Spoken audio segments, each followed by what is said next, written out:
Geger Cilegon adalah tonggak sejarah bangsa Indonesia, dan betapa pentingnya bangsa Indonesia mengetahui sejarah Geger Cilegon 1888. Sejarah adalah merupakan landasan bagi maju mundurnya sebuah bangsa.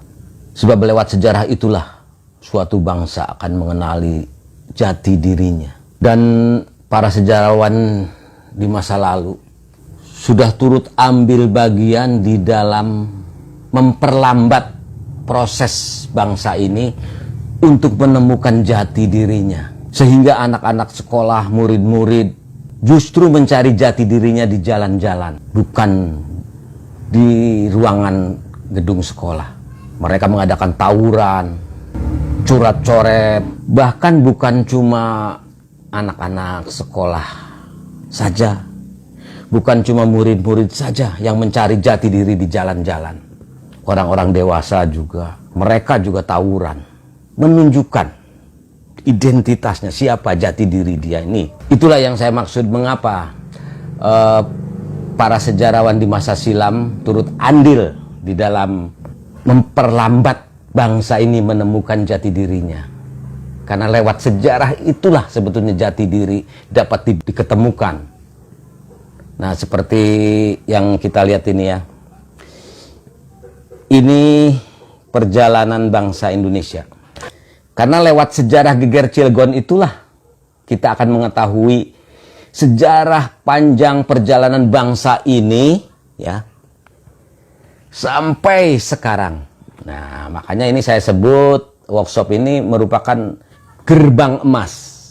Gerbang emas artinya kita memasuki lorong waktu ya. Itu semua. Ini yang berceceran di bawah banyak nih. Belum yang di situ, yang di sini nih.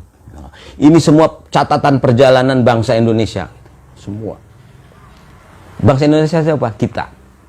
Jadi kita itu boleh nggak keluar dari catatan ini menjadi bangsa yang lain gitu? Tidak.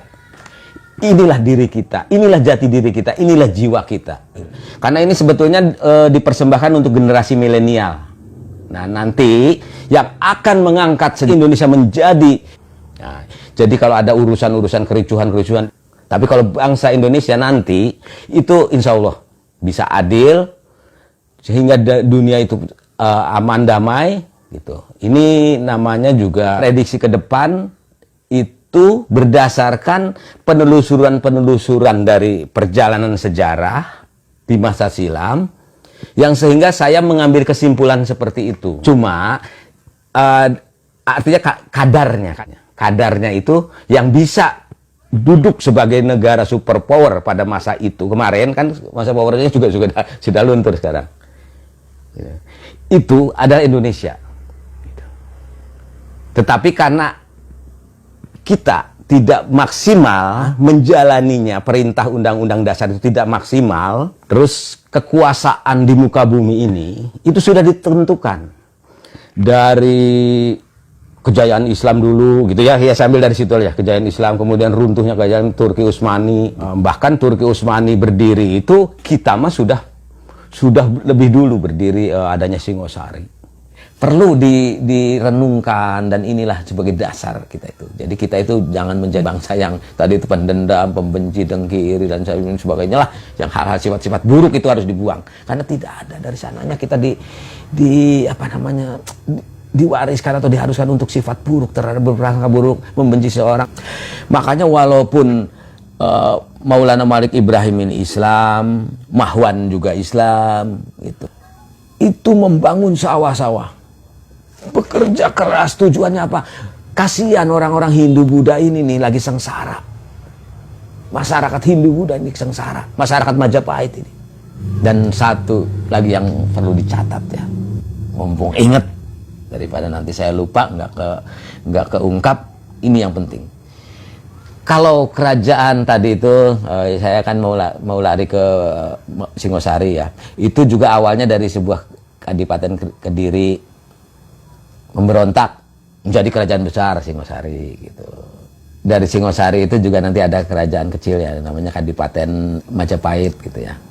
Kemudian memberontak menjadi besar, jadi kerajaan Majapahit gitu. Yang paling aneh itu satu, Banten.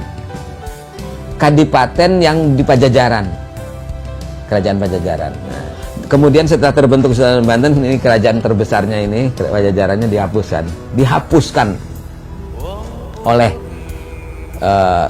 Maulana Yusuf, dihapuskan. Sama dengan Kesultanan Banten dihapuskan oleh Inggris pada tahun 1813. Jadi itulah yang disebut sejarah selalu terulang oleh Raffles waktu itu.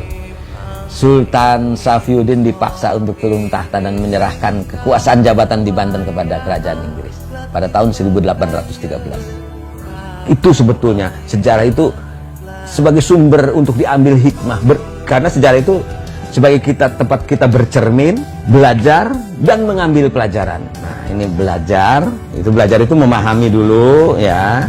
Setelah kita paham gitu, baru mengambil pelajaran. Jadi belajar dan mengambil pelajaran itu dua suku kata yang berbeda.